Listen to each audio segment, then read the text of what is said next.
If you've been holding out, it might be time to start warming to the idea of owning an OLED TV. This is our review of the 2020 65-inch LG C10 4K OLED TV. The C10, and it's hard not to say X, ships with a very solid and very heavy base. First, attach the front-facing panel to the base, then screw the base to the TV. And make sure you have a second person to help out. And here's why. Thanks to all that weight in the base, it's stable once in position, but be careful moving it from the top. It's thinner than an iPhone up there and very fragile. Isn't it a shame you can only do this once? And I went for the controversial two-handed vertical action to remove the screen protector, but man, is that so satisfying. Once set up, it passes the first test. Unlike Medusa, it looks good.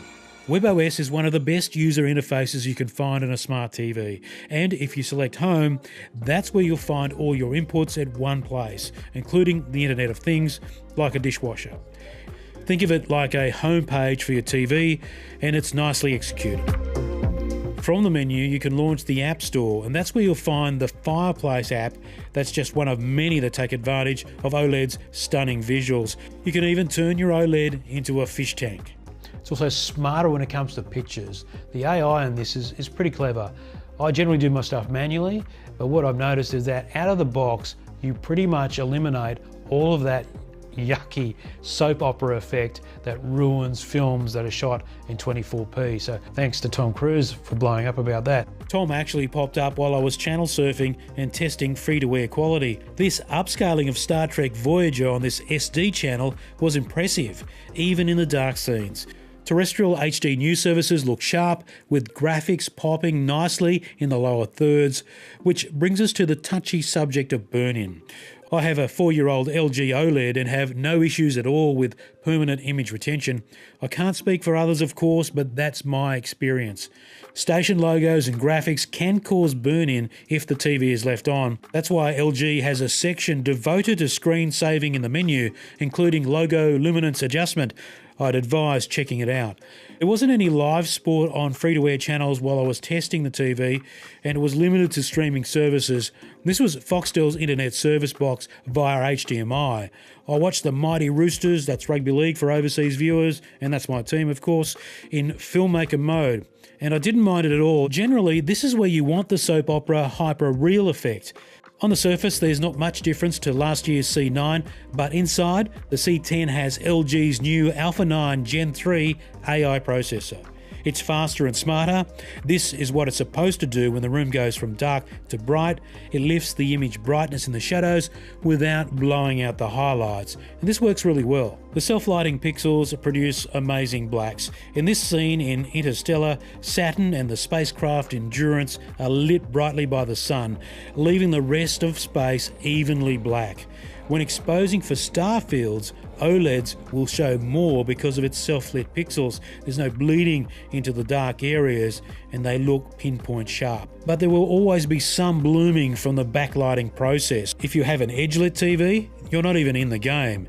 Here are some of LG's own examples. Given all that, I wanted to see how the C10 handles the most challenging of all dark scenes in the controversial Game of Thrones episode, The Long Night. First of all, don't even try watching this during the day if you can't make the room dark.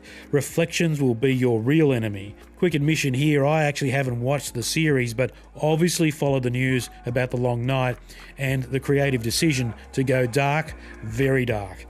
But the TV can only do so much, and the temptation for someone at home who's not an expert is to turn the brightness up, but by doing it you'll ruin the image. As you can see when I change the settings here, the TV will show more detail if there is some, but it will also produce artifacts, like the blocks in the shadows. This is something you usually see with low bitrate YouTube videos. When you get the settings right, the explosive changes from dark to light will look like this. Still, many people will think it's too dark overall. And really, with content like this, there's not much else you can do with it. This is pretty much as good as you'll get. LG continues to improve its near black performance on OLEDs. Pure black has never been a problem, but it's the immediate step up from black when the content is low bitrate where you might see some issues. The C10 is better than the C9 in this regard. But these are extreme examples we're talking about. If you buy a TV like this, the aim is to feed it a good rich meal in bits and detail. So that means a fast internet connection or Blu-ray player. Although the auto settings are usable, you will need to dig into your settings to find the best mix for your viewing environment. Try to avoid vivid. It will crush the blacks and blow the highlights. If you swing between ISF Bright Room and ISF Dark Room, with some tweaks, you'll be fine. But once you've nailed it, you'll be pretty happy with the results. When it comes to audio, I think you need a soundbar. The beautiful imagery deserves great sound, and although acceptable, I always kept thinking, I need a soundbar and a sub with this thing. It was a bit thin for my liking, and note, there's no onboard DTS decoding, unlike the C9. Gaming is simply outstanding on this panel, and it must be seen in person to appreciate it. LG is gunning hard for gamers, and the C10 is packed with mouth-watering features which reduce input lag. Variable refresh rate matches the output of your PC or gaming console in real time, which produces smooth experiences and eliminates tearing. There are 4 HDMI 2.1 ports that can handle 4K at 120 frames per second. When it comes to remotes, this is one of the best you can get, although it's still got a few more buttons that I'd like. I like a really simple remote, but they've added obviously Netflix, there's Amazon Prime Video as well as a movie button. You can go straight down there and it searches all these movies. So that's a pretty cool feature.